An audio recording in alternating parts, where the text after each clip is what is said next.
ದಿನನಿತ್ಯದ ಸುದ್ದಿ ಅಪ್ಡೇಟ್ಗಾಗಿ ಈ ಕೂಡಲೇ ನಮ್ಮ ಪಂಚಗಿರಿ ನ್ಯೂಸ್ ಚಾನೆಲ್ ಅನ್ನು ಸಬ್ಸ್ಕ್ರೈಬ್ ಆಗಿ ನಮ್ಮನ್ನು ಪ್ರೋತ್ಸಾಹಿಸಿ.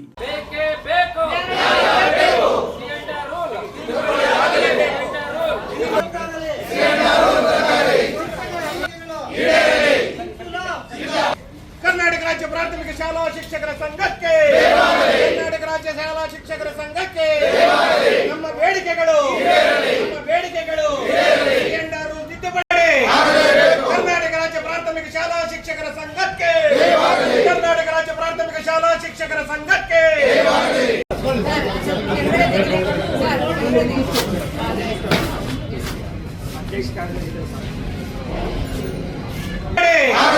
ಕರ್ನಾಟಕ ರಾಜ್ಯ ಪ್ರಾಥಮಿಕ ಶಾಲಾ ಶಿಕ್ಷಕರ ಸಂಘಕ್ಕೆ, ಕರ್ನಾಟಕ ರಾಜ್ಯ ಪ್ರಾಥಮಿಕ ಶಾಲಾ ಶಿಕ್ಷಕರ ಸಂಘಕ್ಕೆ, ಕರ್ನಾಟಕ ರಾಜ್ಯ ಪ್ರಾಥಮಿಕ ಶಾಲಾ ಶಿಕ್ಷಕರ ಸಂಘಕ್ಕೆ, ಕರ್ನಾಟಕ ರಾಜ್ಯ ಪ್ರಾಥಮಿಕ ಶಾಲಾ ಶಿಕ್ಷಕರ ಸಂಘಕ್ಕೆ ನಮ್ಮ ಬೇಡಿಕೆಗಳು. ವೃಂದ ಮತ್ತು ನೇಮಕಾತಿ ನಿಯಮಗಳ ತಿದ್ದುಪಡಿ ಕಡತಕ್ಕೆ ತಕ್ಷಣ ಅನುಮೋದನೆಗೆ ಒತ್ತಾಯ. ಪ್ರಾಥಮಿಕ ಶಾಲಾ ಸೇವಾನಿರತ ಪದವೀಧರ ಶಿಕ್ಷಕರಿಗೆ ಸಂಬಂಧಿಸಿದ ವೃಂದ ಮತ್ತು ನೇಮಕಾತಿ ನಿಯಮಗಳ ತಿದ್ದುಪಡಿ ಕಡತಕ್ಕೆ ತಕ್ಷಣ ಅನುಮೋದನೆ ನೀಡುವಂತೆ ಶಿಕ್ಷಣ ಸಚಿವರ ನೇತೃತ್ವದಲ್ಲಿ ಸೆಪ್ಟೆಂಬರ್ 4ರಂದು ಸುದೀರ್ಘವಾದ ಸಭೆಯನ್ನು ನಡೆಸಿ 30 ದಿನಗಳಲ್ಲಿ ಸಮಿತಿಯಿಂದ ವರದಿಯನ್ನು ಪಡೆದು ಪ್ರಾಥಮಿಕ ಶಾಲಾ ಶಿಕ್ಷಕರಿಗೆ ಆಗಿರುವ ಅನ್ಯಾಯವನ್ನು ಸರಿಪಡಿಸುವುದಾಗಿ ಸ್ಪಷ್ಟ ಭರವಸೆ ನೀಡಿರುವುದನ್ನು ಕೂಡಲೇ ಜಾರಿಗೆ ತರಬೇಕೆಂದು ಒತ್ತಾಯಿಸಿ ಕರ್ನಾಟಕ ರಾಜ್ಯ ಪ್ರಾಥಮಿಕ ಶಾಲಾ ಶಿಕ್ಷಕರ ಸಂಘದ ಜಿಲ್ಲಾ ಮುಖಂಡರು ಜಿಲ್ಲಾಧ್ಯಕ್ಷ ನಾರಾಯಣಸ್ವಾಮಿ ಅವರ ನೇತೃತ್ವದಲ್ಲಿ ಪ್ರತಿಭಟನೆ ನಡೆಸಿದರು. ಈ ದಿನ ನಮ್ಮ ಚಿಕ್ಕಬಳ್ಳಾಪುರ ಜಿಲ್ಲಾ ಹಾಗೂ ತಾಲೂಕು ಸಂಘಗಳ ಘಟಕಗಳ ವತಿಯಿಂದ ನಾವು ಮಾನ್ಯ ಉಪನಿರ್ದೇಶಕರಿಗೆ ಮನವಿಯನ್ನು ಸಲ್ಲಿಸ್ತಾ ಇದ್ದೀವಿ. ಮಾನ್ಯ ಉಪನಿರ್ದೇಶಕರ ಮುಖಾಂತರ ಮಾನ್ಯ ಪ್ರಧಾನ ಕಾರ್ಯದರ್ಶಿಗಳಾಗಿರ್ತಕ್ಕಂಥ ಸರ್ಕಾರದ ರಶ್ಮಿ ಮಹೇಶ್ ಮೇಡಮ್ನವರಿಗೆ ಇವತ್ತು ಮನವಿಯನ್ನು ಸಲ್ಲಿಸ್ತಾ ಇದ್ದೀವಿ. ಅದೇ ರೀತಿ ಈಗ ಮತ್ತೆ ನಮ್ಮ ಜಿಲ್ಲಾಧಿಕಾರಿಗಳ ಮುಖಾಂತರ ಮಾನ್ಯ ಗೌರವಾನ್ವಿತ ಮುಖ್ಯಮಂತ್ರಿಗಳಾಗಿರ್ತಕ್ಕಂಥ ಸಿದ್ದರಾಮಯ್ಯ ಸಾಹೇಬರಿಗೆ ನಾವು ಮನವಿಯನ್ನು ಸಲ್ಲಿಸ್ತೇವೆ. ಅದೇ ರೀತಿ ಮಾನ್ಯ ಮುಖ್ಯ ಕಾರ್ಯನಿರ್ವಹಣಾಧಿಕಾರಿಗಳ ಮುಖಾಂತರ ನಾವು ಮಧುಬಂಗಾರಪ್ಪ ಸಾಹೇಬರಿಗೂ ಕೂಡ ಮಾನ್ಯ ಇವರಿಗೆ ಮುಖ್ಯ ಕಾರ್ಯನಿರ್ವಹಣಾಧಿಕಾರಿಗಳ ಮುಖಾಂತರ ಮಾನ್ಯ ಶಿಕ್ಷಣ ಸಚಿವರಾಗಿರ್ತಕ್ಕಂಥ ಮಧುಬಂಗಾರಪ್ಪ ಸಾಹೇಬರಿಗೂ ಕೂಡ ನಾವು ಮನವಿಯನ್ನು ಇವತ್ತು ಸಲ್ಲಿಸ್ತಾ ಇದ್ದೇವೆ. ವಿಶೇಷವಾಗಿ ರಾಜ್ಯದಲ್ಲಿ ಇವತ್ತು ಎಲ್ಲ ಜಿಲ್ಲಾ ಕೇಂದ್ರಗಳಲ್ಲೂ ಕೂಡ ಈ ರೀತಿಯ ಮನವಿ ಸಲ್ಲಿಸ್ತಕ್ಕಂಥ ಒಂದು ಕಾರ್ಯಕ್ರಮವನ್ನು ನಮ್ಮ ರಾಜ್ಯ ಸಂಘದ ನಿರ್ದೇಶನದಂತೆ ನಾವೆಲ್ಲನೂ ಕೂಡ ಮನವಿಯನ್ನು ಸಲ್ಲಿಸ್ತಕ್ಕಂಥ ಒಂದು ಕಾರ್ಯಕ್ರಮ ಇದಾಗಿರ್ತದೆ. ಆ ನಂತರ ನಮ್ಮ ಬೇಡಿಕೆ ಆಗಸ್ಟ್ 25ರವರೆಗೂ ಕೂಡ ಗಡುವನ್ನು ಸರ್ಕಾರಕ್ಕೆ ಕೊಟ್ಟಿದ್ದೇವೆ. 25ರ ಒಳಗಡೆ ನಮ್ಮ ಇವತ್ತು ಬೇಡಿಕೆಗಳು ಏನಿದೆ, C&R ತಿದ್ದುಪಡಿ ನಿಯಮಗಳಾಗಬೇಕು. ಇವತ್ತು ಶಿಕ್ಷಕರ ಒಂದು ಮೇಲೆ ಏನು ಒತ್ತಡಗಳಾಗ್ತಾ ಇದೆ, ಒಂದು ಕೆಲಸ ನಿರ್ವಹಿಸ್ತಕ್ಕಂಥ ಸಂದರ್ಭದಲ್ಲಿ ಅವೆಲ್ಲವನ್ನೂ ಕೂಡ ಸರಳೀಕರಣ ಆಗಬೇಕು.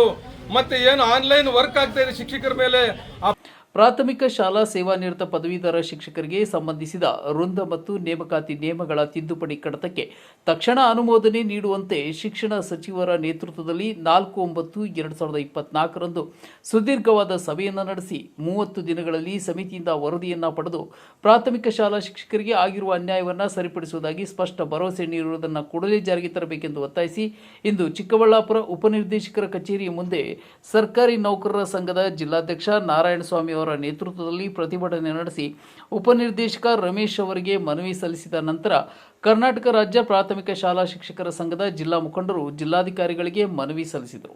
ಪಾಠ ಮಾಡ್ತಕ್ಕಂಥ ಬೋಧನೆಯನ್ನ ಬಿಟ್ಟು ಆನ್ಲೈನ್ ವರ್ಕ್ ಮಾಡ್ತಕ್ಕಂಥದ್ದೇ ಶಿಕ್ಷಕರಿಗೆ ಹೆಚ್ಚು ತೊಂದರೆ ಆಗ್ತಾ ಇದೆ. ಮತ್ತು ಹಳ್ಳಿಗಾಡುಗಳಲ್ಲಿ ನಮ್ಮ ಸರ್ಕಾರಿ ಶಾಲೆಗಳಿದ್ದಾವೆ, ಹಳ್ಳಿಗಾಡುಗಳಲ್ಲಿ ಇವತ್ತು ಮೊಬೈಲ್ ನೆಟ್ವರ್ಕ್ ಸಮಸ್ಯೆ ಇದೆ. ಅಂತಹ ಕಡೆ ಇವತ್ತು ಎಲ್ಲ ವಿಷಯಗಳನ್ನು ಕೂಡ ಆನ್ಲೈನ್ ಅಲ್ಲಿ ಫೀಡ್ ಮಾಡಬೇಕು, ಆನ್ಲೈನ್ ಅಲ್ಲೇ ತುಂಬಿಸಬೇಕು ಎಂಬತಕ್ಕಂಥ ಮಾಹಿತಿಯನ್ನು ಇವತ್ತು ಸರ್ಕಾರ ಇಲಾಖೆ ಹೊರಡಿಸಿರೋದ್ರಿಂದ ಇವತ್ತು ಶಿಕ್ಷಕರಿಗೆ ತುಂಬಾ ತೊಂದರೆಯಾಗಿರ್ತಕ್ಕಂಥ ಒಂದು ವಿಚಾರವಾಗಿ ಮತ್ತೆ ಬೇರೆ ಬೇರೆ ವಿಚಾರಗಳನ್ನು ನಾವು ಮುಂದಿಟ್ಟುಕೊಂಡು ನಮ್ಮ ಶಿಕ್ಷಕರು ಇವತ್ತು ಬಡ್ತಿಗಳಿಲ್ಲದೆ ಸುಮಾರು 5-6 ವರ್ಷಗಳಿಂದ ಬಡ್ತಿಗಳಿಲ್ಲ. ಬೇರೆ ಬೇರೆ ಇಲಾಖೆಯಲ್ಲಿ ಡಿ ಗ್ರೂಪ್ ಆಗಿ ಸೇರಿದ್ರೆ ಅವರು ಕ್ಲಾಸ್ 1 ಅಧಿಕಾರಿಯಾಗಿ ನಿವೃತ್ತಿ ಆಗ್ತಾ ಇದ್ದಾರೆ. ಇವಾಗ ನನಗೆ 35 ವರ್ಷ ಸೇವೆ ಆಯಿತು. ಇವತ್ತು ನಾನು ಶಿಕ್ಷಕನಾಗಿಯೇ ಸೇವೆ ಸಲ್ಲಿಸ್ತಾ ಇದ್ದೀನಿ. ಒಂದು ಬಡ್ತಿ ಬರ್ತಾ ಇಲ್ಲ.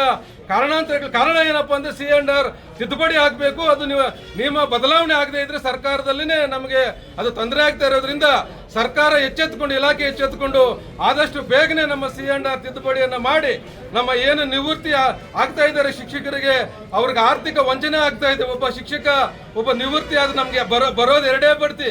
ನಮ್ಮ ಶಿಕ್ಷಕರಿಗೆ ಒಂದು ಮುಖ್ಯ ಶಿಕ್ಷಕರು ಮತ್ತು ಹಿರಿಯ ಮುಖ್ಯ ಶಿಕ್ಷಕರು ಆ 2 ಇನ್ಕ್ರಿಮೆಂಟ್ ಆರ್ಥಿಕ ಸೌಲಭ್ಯ ಅವರಿಗೆ ಲಕ್ಷಾಂತರ ರೂಪಾಯಿ ನಷ್ಟ ಆಗ್ತಾ ಇದೆ.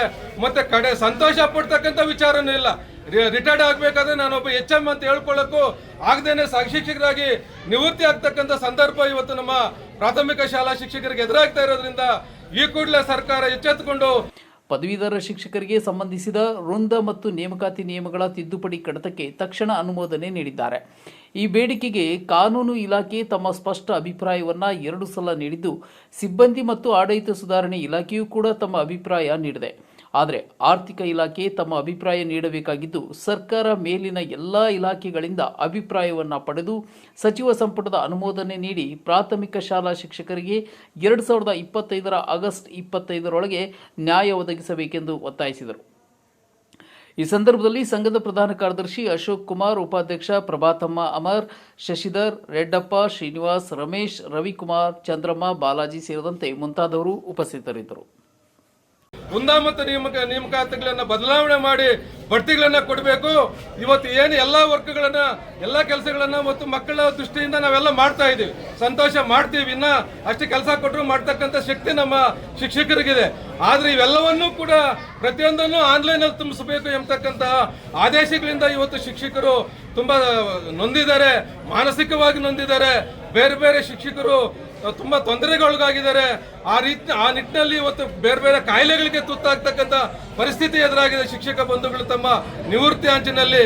ಅದರಿಂದ ಇದನ್ನೆಲ್ಲವನ್ನೂ ಕೂಡ ಬೇರೆ ಇಲಾಖೆಗೆ ವಹಿಸ್ತಿರೋ ಅಥವಾ ಬೇರೆ ಯಾರು ವಹಿಸ್ತಿರೋ ಅದು ಗೊತ್ತಿಲ್ಲ, ನಿಮಗೆ ಬೇರೆಯವ್ರಿಗೆ ವಹಿಸಿ ಆ ಬಿಸಿಯೂಟದ ಜವಾಬ್ದಾರಿಯನ್ನ ಬೇರೆ ಅನ್ಯರಿಗೆ ವಹಿಸಿ ಬೇರೆ ಬೇರೆ ಸಂಸ್ಥೆಗಳಿಗೆ ವಹಿಸಿ ನಮಗೆ ಪಾಠ ಬೋಧನೆಯನ್ನು ಮಾಡಕ್ಕೆ ಬಿಟ್ಟರೆ ಮಾತ್ರ ನಾವು ಹೆಚ್ಚು ಮಕ್ಕಳಿಗೆ ಸರ್ಕಾರಿ ಶಾಲೆಯ ಮಕ್ಕಳಿಗೆ ನಾವು ಬೋಧನೆಯನ್ನ ಮಾಡೋದ್ರ ಮುಖೇನ ಪರಿಣಾಮಕಾರಿ ಮತ್ತು ಗುಣಾತ್ಮಕ ಬೋಧನೆಯನ್ನ ನೀಡಬಹುದು ಎಂಬತಕ್ಕಂಥ ಒಂದು ಮಾತನ್ನ ಈ ಸಂದರ್ಭದಲ್ಲಿ ಹೇಳ್ತಾ, ಕೂಡಲೇ ಇಲಾಖೆ ಎಚ್ಚೆತ್ತುಕೊಂಡು ಇಂತಹ ಒಂದು ಸಣ್ಣ ಪುಟ್ಟ ಆನ್ಲೈನ್ ವಿಚಾರಗಳನ್ನು ತೆಗೆದುಹಾಕಬೇಕು.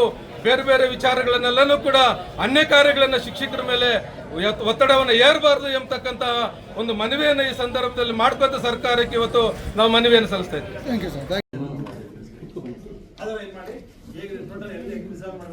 ಆಗಲೇಬೇಕು, ಆಗಲೇಬೇಕು. ಸಿಎಂಆರ್ ತಿದ್ದುಪಡಿ, ಸಿಎಂಆರ್ ತಿದ್ದುಪಡಿ.